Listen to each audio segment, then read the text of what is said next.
The hum of a Gulfstream G650ER's twin Rolls-Royce engines is the sound of absolute power for billionaire Arthur Blackwood. It was the soundtrack to a perfect betrayal, a secret flight to a private Maldivian island with his beautiful young mistress Katrina. He imagined the taste of vintage Dom Perignon, the warmth of the tropical sun, and the victory of having it all. But some secrets have a way of taking their own flight.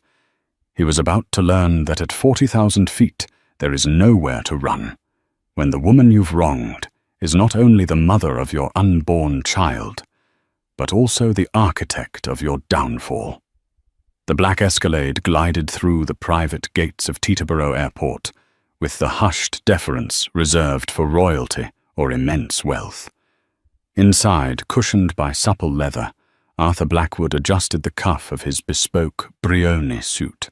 The Patek Philippe on his wrist, a Grand Complications Sky Moon tourbillon, was a subtle but clear declaration of his status. A man who didn't just own time, but commanded it. He was 48, with a mane of silver-streaked dark hair, a jawline that had defied the years and eyes the color of cold steel that held a glint of perpetual conquest. Beside him, Katrina Vance was a vision of vibrant youth. At 26, she was all sharp angles and luminous skin, her scarlet dress a bold slash of color against the monochromatic luxury of the car. Her laughter, a tinkling sound he'd found intoxicating for the past 6 months, filled the space.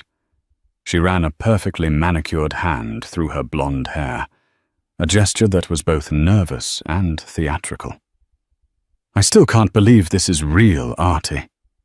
She breathed her eyes wide as she gazed at the sleek silhouette of his jet parked on the tarmac.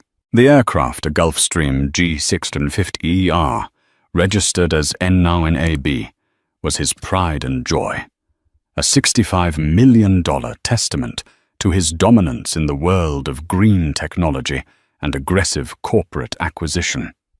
"Get used to it, darling," Arthur murmured, his voice a low rumble. He placed a hand on her knee, his thumb drawing slow proprietary circles. "This is our world now. Our world." The words tasted like honey and power on his tongue. He had built this world from the ground up. Blackwood Industries had revolutionized energy storage, making him not just rich, but revered, a visionary, a titan. And titans, he believed, were entitled to certain perquisites. Katrina was one of them. She was exciting, uncomplicated, and most importantly, she wasn't Eleanor. Eleanor, his wife. The thought was a pinprick in the balloon of his elation. He pictured her back in their palatial Greenwich estate, probably overseeing the final touches on the nursery. She was 7 months pregnant with their first child, a son. He should have been there. He knew that. Guilt was a dull, familiar ache, a background hum he'd learned to ignore, much like the hum of the servers that powered his empire. Eleanor was brilliant, poised, and the bedrock upon which he'd built his success. She was his partner in every sense of the word, a woman of old money and sharp intellect who had seen his potential when he was just an ambitious upstart. But she had become predictable. Her quiet strength, once a comfort, now felt like a judgment. Her pregnancy, which should have been a joy, had instead felt like the closing of a chapter, the final nail in the coffin of his youth and freedom. Katrina was his escape. She looked at him with unadulterated adoration, not the complicated knowing gaze of his wife. With Katrina, he wasn't a husband or a soon-to-be father. He was just Arthur Blackwood, the master of the universe. The Escalade stopped at the foot of the jet's stairs. A uniformed flight attendant, a pleasant-faced woman named Sarah, greeted them with a practiced smile. "Good evening, Mr. Blackwood. Ms. Vance? Welcome aboard." Arthur nodded curtly, his hand on the small of Katrina's back, guiding her up the stairs. The interior was his sanctuary, a custom-designed space of cream leather polished mahogany and brushed chrome. The air was cool and smelled faintly of leather and clean air, a sterile perfection he controlled. "Champagne," he offered, gesturing to the crystal flutes already waiting in a silver bucket. "Always," Katrina chirped, sinking into one of the plush captain's chairs. She kicked off her Christian Louboutin heels and wiggled her toes, a picture of carefree indulgence. She was playing a role, the pampered mistress, and she was playing it exceptionally well. He'd met her at a tech gala. She was a junior marketing executive at a rival firm, and her ambition was as naked and appealing as her smile. She knew what she wanted, and he was happy to provide it in exchange for her youth and her worship. As he popped the cork on the Dom Perignon, the sound echoing softly in the cabin, he allowed himself a moment of pure, unadulterated triumph. The deal he was flying to the Maldives to close was the biggest of his career. He was meeting with Alistair Sterling, a reclusive British magnate, to finalize a merger that would create an energy behemoth. The private island resort was a neutral, luxurious ground for the final handshake. Bringing Katrina was a reckless indulgence, a victory lap before the race was even officially won. Eleanor thought he was in Zurich for a banking conference. The lie had slipped from his lips as easily as breathing. He poured the bubbling liquid, the pale gold catching the soft cabin light. He handed a flute to Katrina, their fingers brushing. Her touch was electric, a jolt of the illicit thrill that had been missing from his life. He raised his own glass. "To new horizons," he said, his voice smooth as silk. "To us?" She counted, her blue eyes sparkling. They clinked their glasses. The jet's doors were sealed with a pneumatic hiss, shutting out the world. The engines spooled up their low hum, escalating into a powerful roar. Arthur leaned back, the motion of the jet as it began to taxi feeling like a confirmation, a forward momentum that matched the trajectory of his own life. Everything was in its right place. He was in control. The flight path was set, the destination was paradise, and the woman beside him was beautiful and compliant. He was Icarus, but he had built his wings from carbon fiber and titanium, and he had no intention of flying too close to the sun. He owned the sun.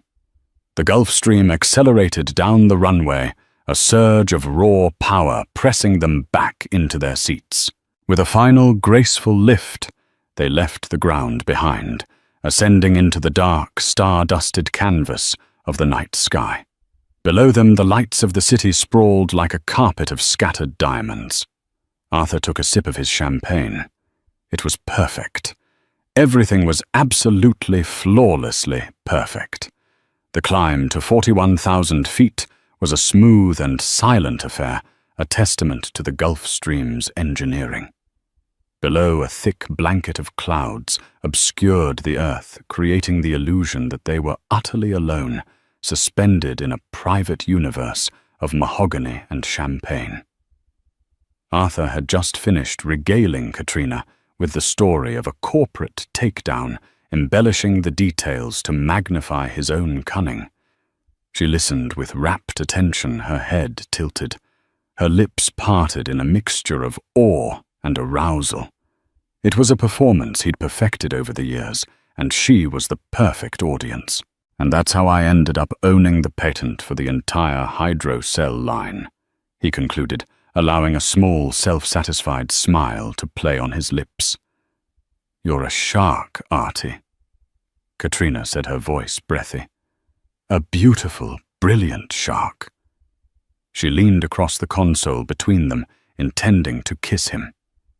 It was at that precise moment that a soft, feminine voice cut through the cabin's quiet hum. "He certainly is. though I always thought of him as more of a wolf." The voice was not Sarah's, the flight attendant.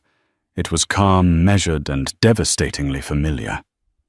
Arthur froze the champagne flute halfway to his lips. His blood ran cold. Katrina pulled back her face, a mask of confusion. Slowly, as if in a nightmare, Arthur turned his head. The main cabin of the G650ER was divided into sections. He and Katrina were in the forward club seating area. Further back past the galley was a more private stateroom with a divan that converted into a bed. From the shadows of this aft section, a figure emerged. It was Eleanor. She moved into the light with a quiet, deliberate grace that seemed to mock the frantic hammering of his heart. She was dressed in a simple but elegant cream-colored cashmere tunic and matching trousers that draped gracefully over her 7-month baby bump. Her honey blonde hair was pulled back into a simple, elegant chignon, and her face, though pale, was composed. She wore no makeup, but she didn't need any. Her beauty was of a different kind than Katrina's.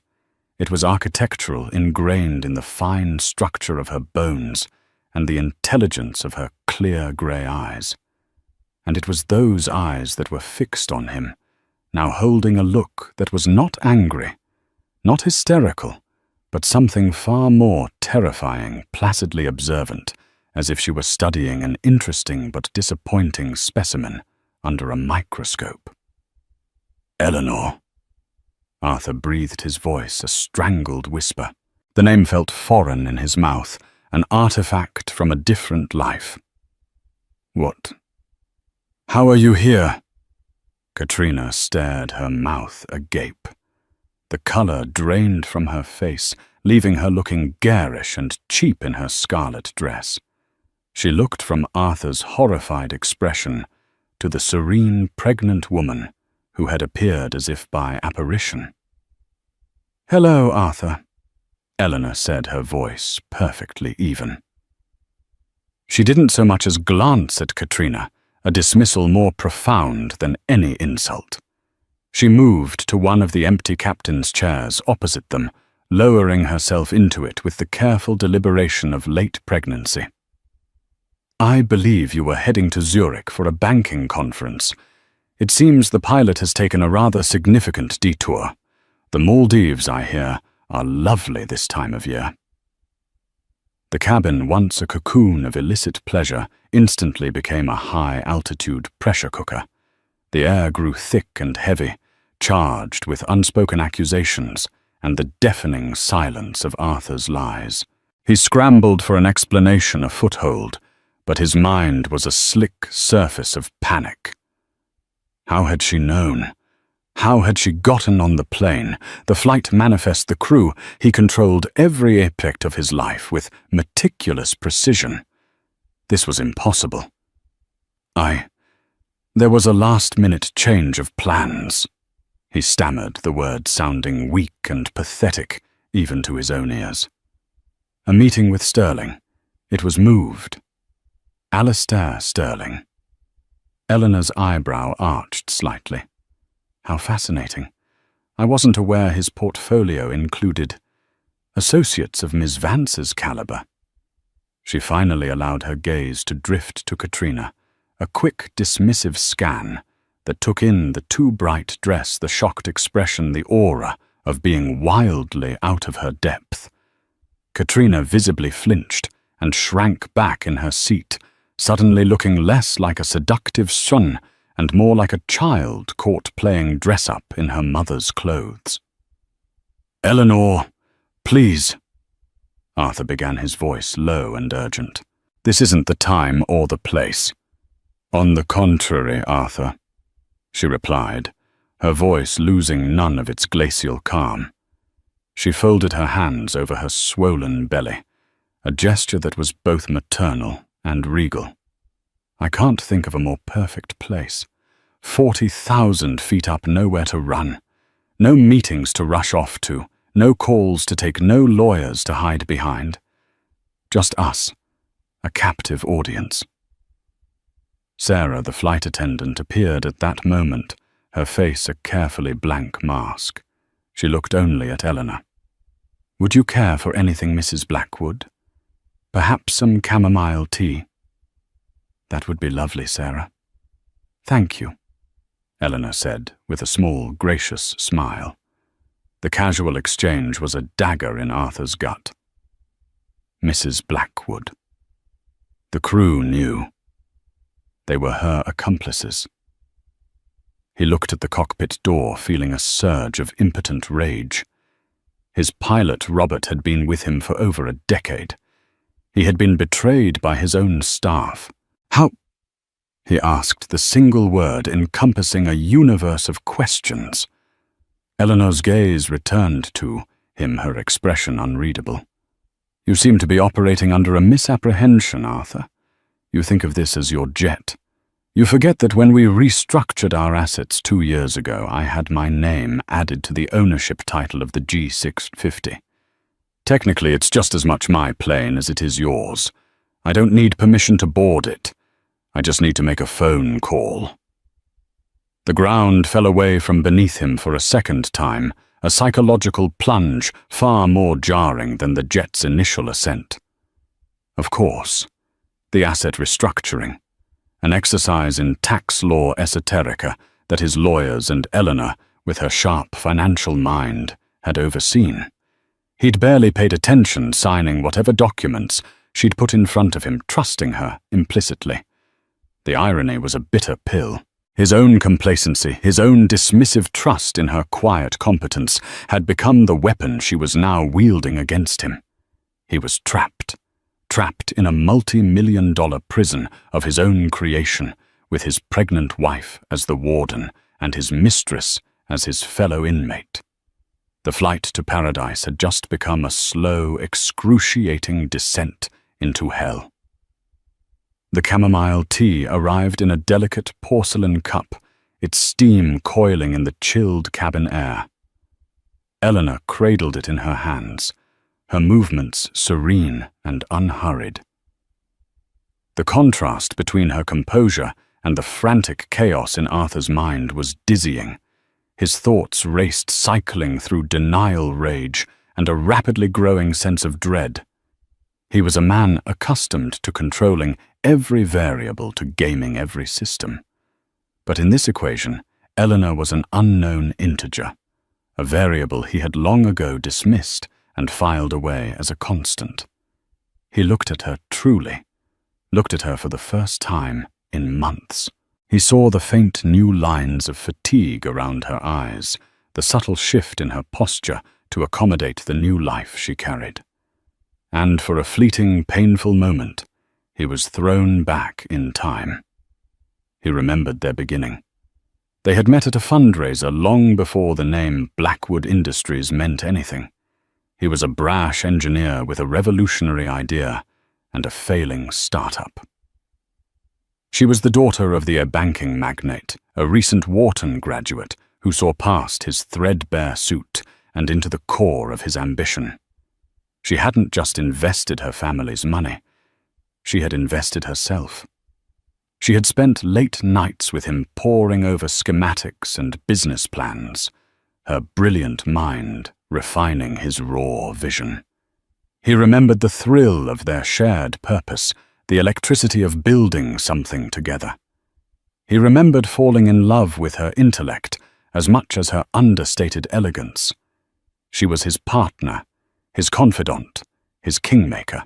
Their marriage wasn't just a union of hearts. It was the fusion of two formidable forces. When had that changed? He couldn't pinpoint the exact moment. It was a slow erosion, a gradual drifting apart, carried on the currents of his own success. As the company grew, so did his ego.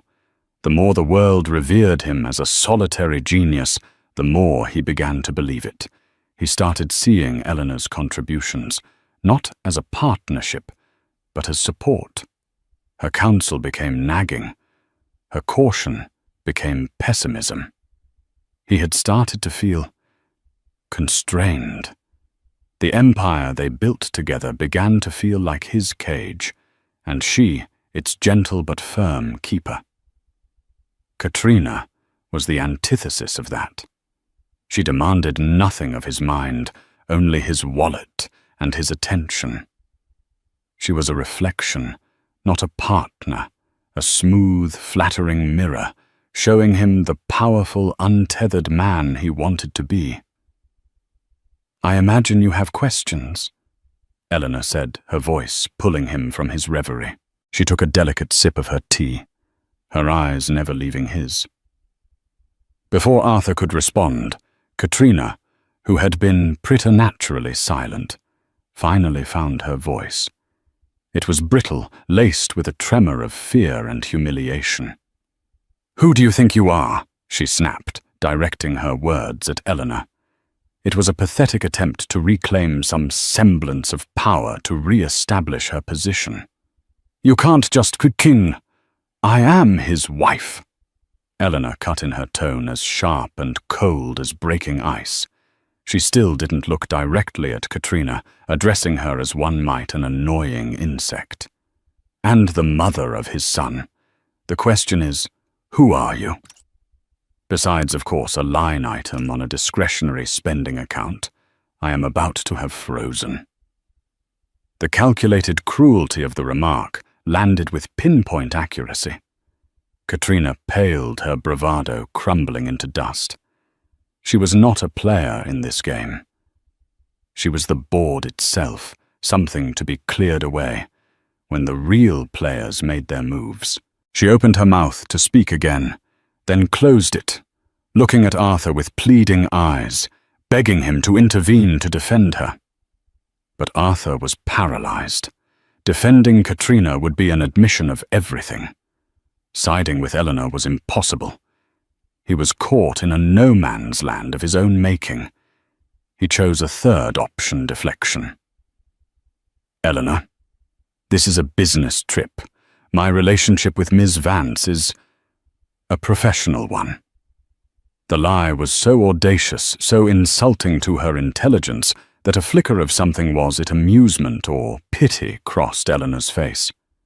"A professional relationship that requires a 10-hour flight to a private resort in the Maldives and a scarlet dress."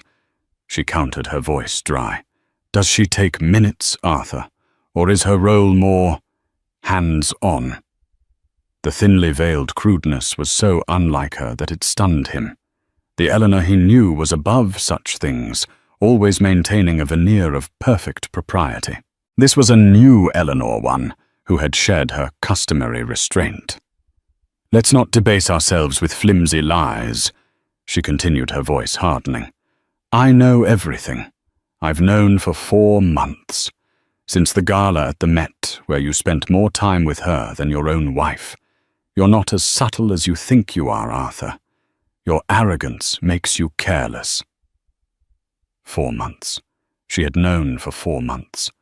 The realization hit him like a physical blow. He thought of all the clandestine dinners, the whispered phone calls, the carefully constructed alibis. All of it had been a charade, played for an audience of one who was never actually deceived.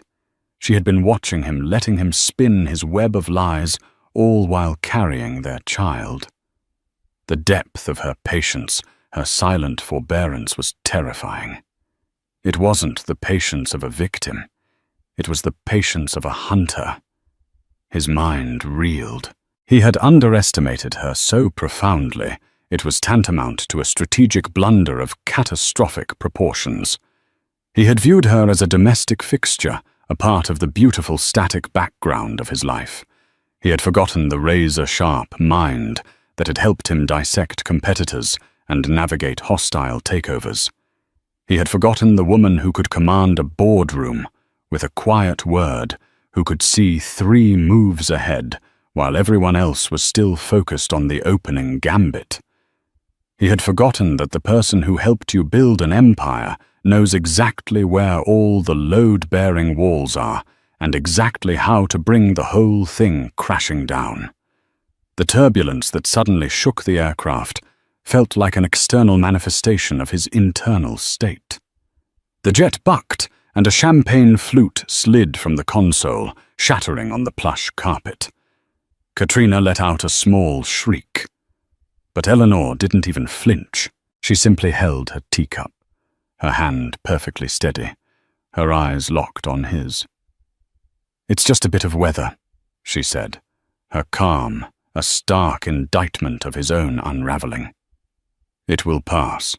The real storm, Arthur, is the one we're flying into." The jet stabilized, the seatbelt sign flicked off, but the oppressive tension in the cabin only intensified. Arthur felt exposed, his authority stripped away layer by layer. He was no longer the master of this domain. He was a guest, a defendant in a trial being held at cruising altitude. He needed to regain control to steer the conversation back to familiar territory. Business. That was his arena. "You mentioned Alistair Sterling," he said, forcing a semblance of his usual boardroom tone. "This merger is critical, Eleanor. It's the culmination of 5 years of work. Whatever personal issues we have, they cannot be allowed to jeopardize the future of Blackwood Industries." He was trying to reframe the situation to position himself as the guardian of their shared legacy, implying that her actions were emotional and reckless. Eleanor set her teacup down with a soft click. "The Vanguard Project," she said, naming the top-secret merger. "A deal that would make our company the undisputed global leader in sustainable energy. A legacy for our son. Yes, I'm intimately familiar with it." She paused, letting the statement hang in the air. "I'm also familiar with the revised term sheet you submitted to Sterling's people last Tuesday, the one you submitted without consulting the board. Or me." Arthur's blood ran cold. The revised term sheet was his masterstroke, a piece of corporate maneuvering so audacious it bordered on deceit. It included a clause buried deep in the appendices that would grant him unprecedented personal control over the newly formed entity. It would effectively dilute the power of the existing board members, including the seat held in trust by Eleanor's family, marginalizing her influence completely. It was a power grab, a final move to make the empire truly his and his alone. Only his personal lawyer and his most trusted CFO knew the details. "How did you—" he started but couldn't finish. "You have a CFO, Arthur. I have a family office that has been managing billions for 3 generations. Your man is good at hiding numbers. My people are better at finding them," she stated simply. "I believe the clause in question was Section 11, Subsection C, the one that reassigns voting rights from preferred shareholders in the event of a leadership restructuring. A clever, if rather transparent attempt to gut my position post-merger. You were planning to divorce me after the deal was signed, weren't you? Leave me with a handsome settlement but no real power in the company I helped you build." It was not a question. It was a statement of fact. Every word was a perfectly aimed dart puncturing his defenses. He had no response. He had been so consumed by his own cleverness, so certain of his intellectual superiority, that he never imagined she would be looking. He had been playing checkers, while she had been playing 3-dimensional chess. Katrina, sensing the shift from a domestic dispute to something far more complex and dangerous, looked between them with wide, confused eyes. The words merger, term sheet, and voting rights were from a language she didn't understand. She only understood that the ground beneath her own ambitions was cracking. "But that's not the most interesting part." Eleanor continued, her voice dropping slightly, drawing them in. "The most interesting part is Alistair Sterling himself. He's a notorious recluse, an old-school titan. He values honor and integrity above all else. He's famously protective of his family name and legacy. He once scuttled a $1 billion deal, because he discovered the CEO of the other company was having an affair with his son's wife. She let that piece of information settle in the silent cabin. The engines hummed indifferent. Arthur felt a wave of nausea. He had known Sterling was a traditionalist, but his due diligence team had never uncovered an anecdote that specific. It was a detail only someone with deep connections in that rarefied world would know. A detail Eleanor with her lineage and connections would know. "I took the liberty of calling Alistair this morning," Eleanor said, her voice now light, almost conversational. "We had a lovely chat. I've known his daughter Penelope since our days at boarding school in Switzerland. We spoke about old times. We spoke about our children. And then I told him that I was afraid I couldn't make the celebratory dinner he was hosting on the island because my husband's +1 had created something of a scheduling conflict." Arthur felt the last vestiges of his composure shatter. The air left his lungs. It was over. The deal was dead. 5 years of work, the crowning achievement of his career, undone in a single phone call. He had flown into a meticulously laid trap. The meeting with Sterling wasn't a signing. It was to be his execution. "You couldn't have," he whispered, shaking his head in disbelief. "You wouldn't. You've just torpedoed the value of your own stock, our future, everything." "My future is secure, Arthur. And so is my son's," she corrected him gently. "But you're right. I didn't let it end there. That would have been untidy, destructive. And I am a builder, not a demolisher. So I made Alistair a counter-proposal." She leaned forward slightly, her grey eyes burning with an intensity he hadn't seen in years. It was the look she used to get when they were on the verge of a breakthrough, the look that told him she saw the path forward when all he saw were obstacles. "A proposal," she said, her voice dropping to a conspiratorial whisper. "For a partnership. One based on trust, transparency, and a shared vision. One that cuts out the compromised, unreliable, and morally bankrupt element of the equation. One that puts me as the majority shareholder of the Blackwood Family Trust in charge as interim CEO to oversee the merger." The cabin tilted. The world had just been remade, and he was no longer at its center. He stared at her, at this woman. He thought he knew this woman he had dismissed as a quiet domestic creature. She hadn't just exposed his affair. She hadn't just scuttled his deal. She had hijacked it. She had stolen his company, his legacy, his future, right out from under him, all while smiling politely and sipping chamomile tea. The shark had been outmaneuvered. The wolf had been caught in a trap of his own making, and he was still 30,000 feet from the ground. The silence that followed Eleanor's revelation was heavier than the weight of the atmosphere outside. It was a vacuum sucking all the air and arrogance out of Arthur. He stared at her, seeing not just his wife, but a master strategist who had anticipated his every move and laid a counter-strategy of devastating precision. The affair, the secret clause, his trip to the Maldives. He thought they were his secret plays. But they were merely the predictable movements of a pawn she had been tracking across the board. "Interim CEO." He finally choked out the words, tasting like ash. "The board would never approve it. They're loyal to me." A sad smile touched Eleanor's lips. "Loyalty is a transactional commodity.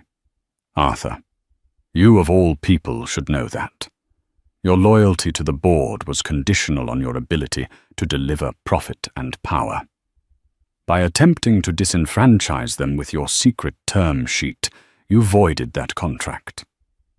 As for their loyalty to you personally, I wonder. I sent a copy of that term sheet along with a summary of my conversation with Sterling to every board member an hour ago. I suspect their loyalty is currently undergoing a rather rapid recalculation. He felt his world constricting the walls of the luxurious cabin closing in. He had been completely and utterly outplayed. He looked for an angle, a weakness, any leverage at all. He found none. It was Katrina who broke the spell. Her fear had finally curdled into a desperate, spiteful anger. She was no longer a pawn. She was a casualty, and she knew it. "So this is what you do," she spat, her voice shrill. "You sit back and play the long-suffering saint while you plot to ruin him. You're pathetic." She turned to Arthur, her eyes blazing. "Don't let her do this. Artie, fight her. This is your company, your life." Her words, meant to rally him, had the opposite effect. They sounded hollow and foolish, a child's understanding of a war whose scale she couldn't possibly comprehend. Arthur didn't even look at her.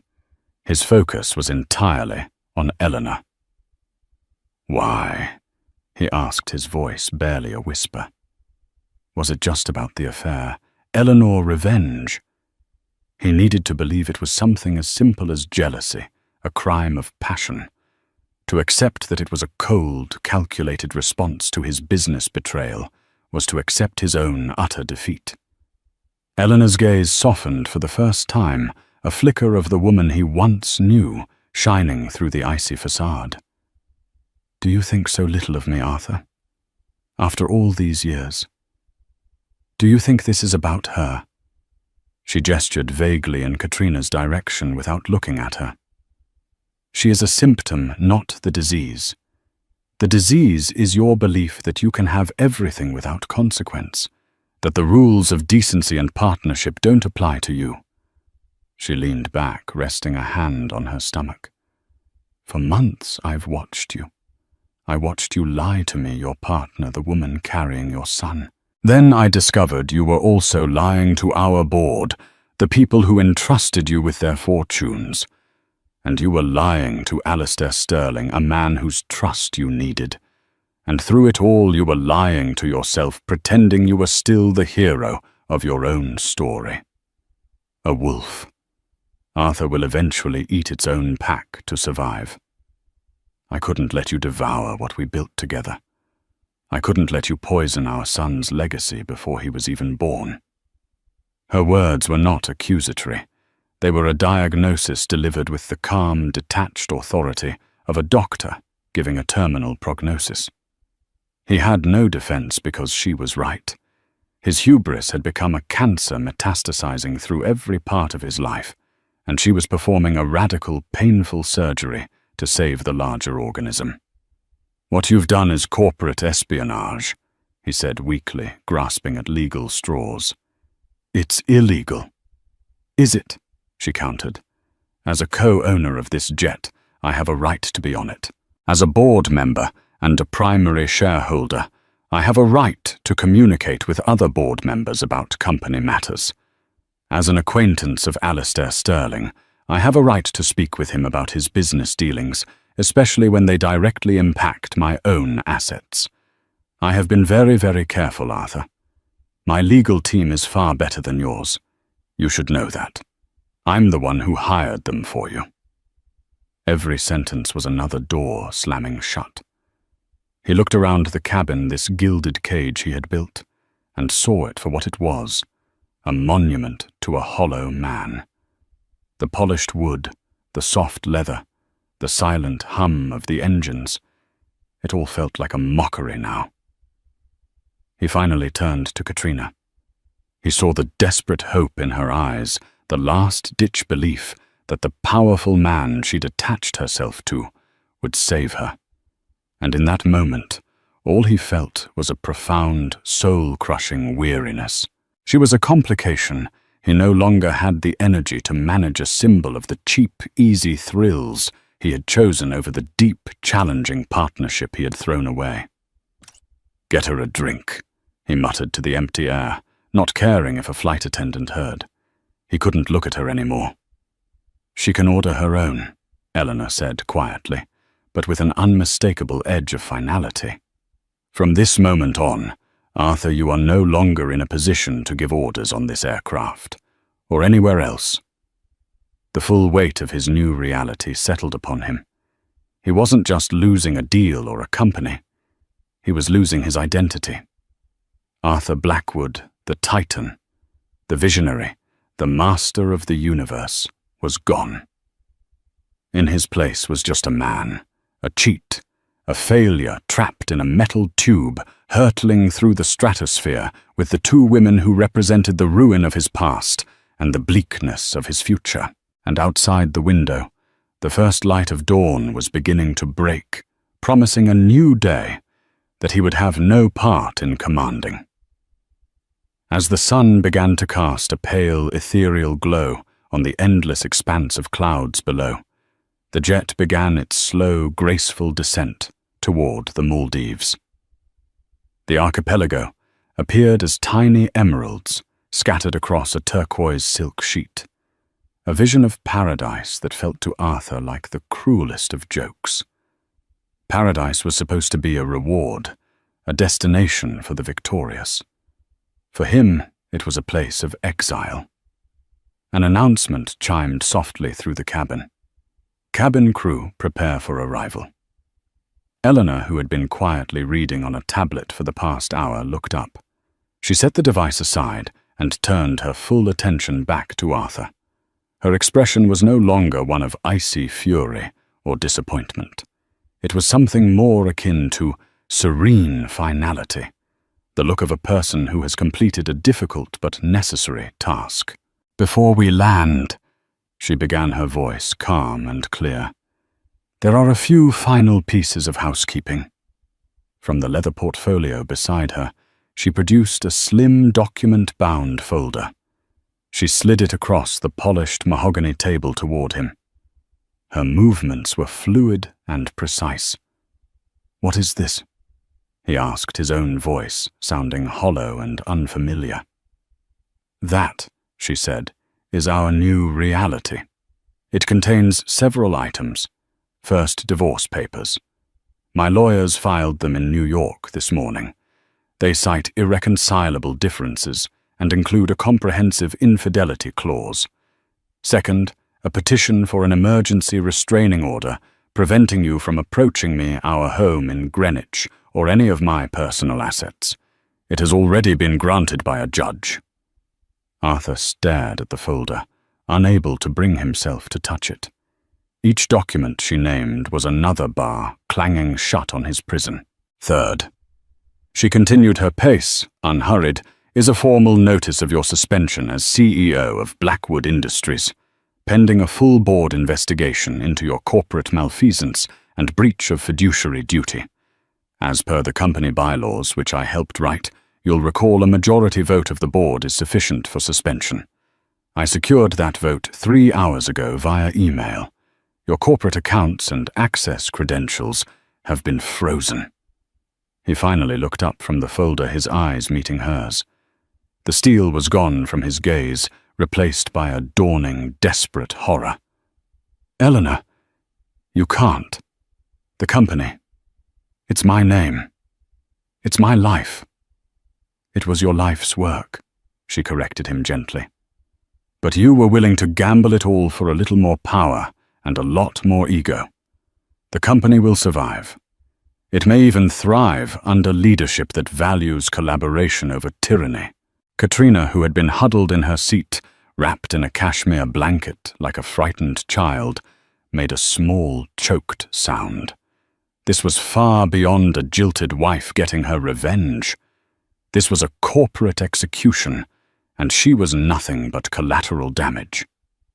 "And finally," Eleanor said, delivering the coup de grace, "there are the arrangements for your stay here in the Maldives." Arthur's head snapped up. "My stay?" "Yes, your meeting with Alistair Sterling is of course cancelled. However, the villa at the Cheval Blanc Randalie Resort has been paid for a week. I saw no reason for it to go to waste. You and Ms. Vance can enjoy the amenities. Consider it a severance package. She paused, letting the full horrific implication of her words sink in. He wasn't just being deposed, he was being marooned.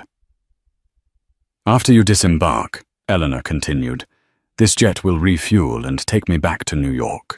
Your personal assets, the ones not co-owned with me, have been frozen pending the divorce settlement.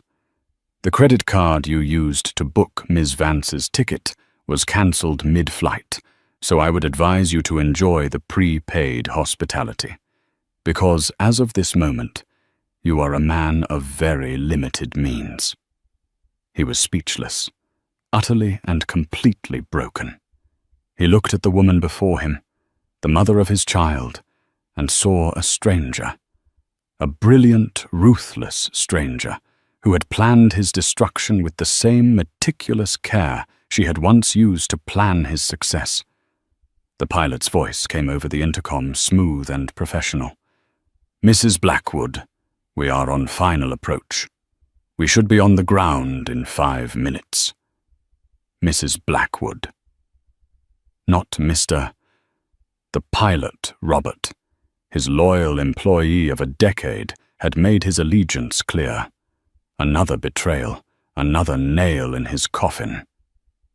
You did this, Arthur whispered the words, filled with a terrible, impotent rage. All of it. You planned it all.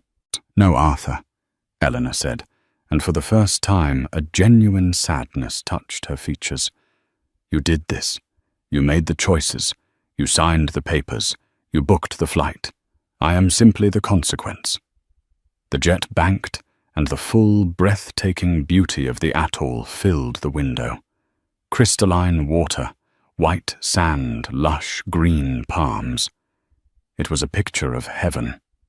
Through the opposite window, Arthur could see the runway, a stark grey line cutting through the perfection. It looked like a scar, a final destination, the end of the line. The landing gear deployed with a heavy thud, the sound of finality. He had boarded this plane as a king, ready to celebrate his greatest conquest. He would be disembarking as a nobody stripped of his power, his wealth and his future left on a beautiful island, with the living symbol of his catastrophic failure. The Gulf Stream touched down on the tarmac of Velana International Airport, with a gentle kiss of rubber on asphalt. The transition from air to ground was seamless, a quiet, professional courtesy that felt to Arthur Blackwood like the final mocking grace note in his symphony of destruction. For a moment, the only sound was the faint whine of the engines powering down and the frantic, useless thumping of his own heart. He had lost everything. The thought was not a sudden revelation, but a slow, seeping cold that had been spreading through his veins for the last hour. The cabin door opened. It was not the gentle hiss he was accustomed to, but a tearing sound ripping the hermetically sealed world of the jet from the reality outside. A wave of thick, humid, salt-laced air flooded the cabin, a physical presence that was both suffocating and accusatory. It was the air of his igloo, and it smelled of dike and overripe flowers. Outside the Maldivian sun was a brutal incandescent white, a stark contrast to the encroaching darkness that had enveloped his world. Sarah, the flight attendant, stood at the door, her face a mask of practiced neutrality. Mr. Blackwood, Miss Vance, your water taxi to the resort is waiting. Her voice was even, giving no hint of the colossal drama that had unfolded. It was this professionalism, this adherence to a script that no longer featured him as the lead that underscored his new irrelevance. Arthur forced his limbs to move. Each step felt like he was wading through setting concrete. His Brioni suit, once a second skin of power and authority, now felt like a heavy shroud, its fine wool clinging unpleasantly to his skin in the sudden humidity. He didn't look at Eleanor. He couldn't. To meet her gaze would be to see the full reflection of his failure, a truth his shattered ego could not yet bear. He walked toward the blinding rectangle of light at the door, a condemned man marching toward an unholy absolution. Katrina followed her movements, jerky and uncoordinated. She stumbled slightly in her Christian Louboutin heels, the red soles a flash of pathetic defiance. The scarlet of her dress, chosen to signal passion and vibrant life, looked garish and absurd in the harsh, unforgiving light of morning. It was the costume of a character whose part had been written out of the play. Her face was pale, her carefully applied makeup a smudged ruin from silent, furious tears. As she passed the seat where Eleanor sat a silent queen upon her throne, she shot her a look of pure, venomous hatred. It was the impotent rage of the vanquished. Eleanor met her gaze not with triumph, but with a cool, detached pity. Katrina was a footnote in a story that was never about her, a piece of temporary scenery being struck from the stage. Arthur paused at the top of the stairs, blinking against the sudden oppressive brightness. The world outside the jet was a cacophony of unfamiliar sounds, the distant roar of a commercial airliner, the shouts of ground crew in a language he didn't understand, the cry of a seabird. He could feel Eleanor's presence behind him, a silent, powerful weight, the epicenter of the earthquake that had leveled his life.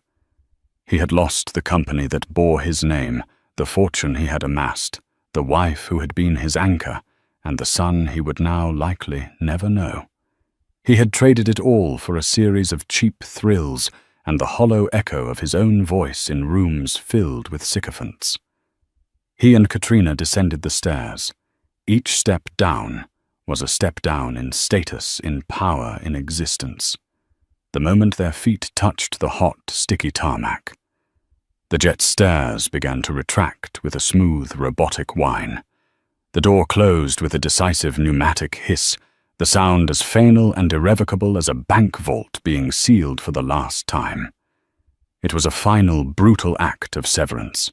They stood marooned and ridiculous on the vast, empty expanse of asphalt.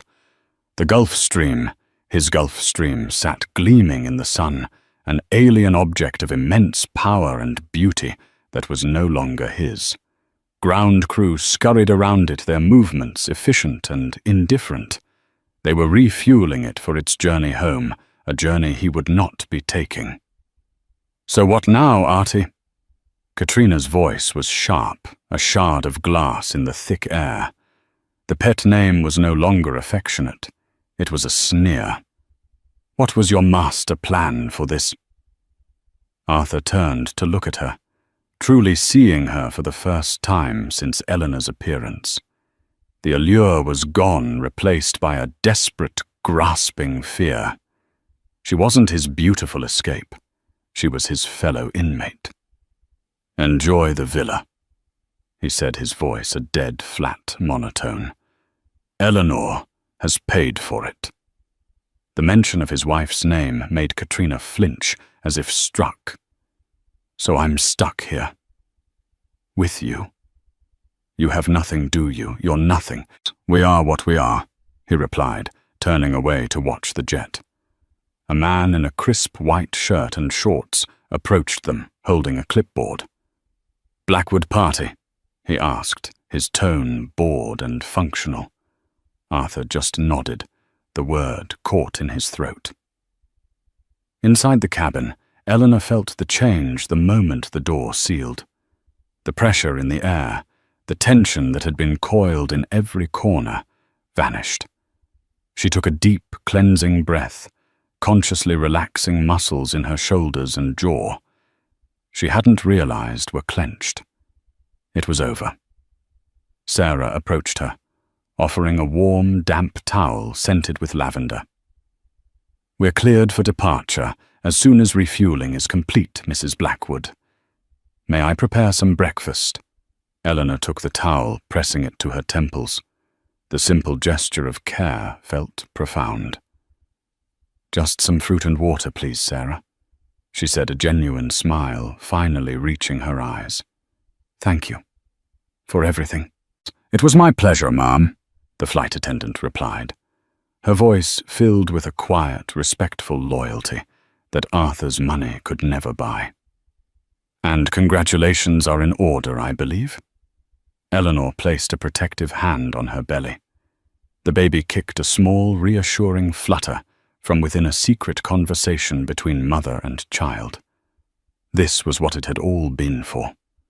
Her actions hadn't been born in a single moment of rage, but in a slow, agonizing dawning. She remembered the day weeks ago when she'd found the confirmation.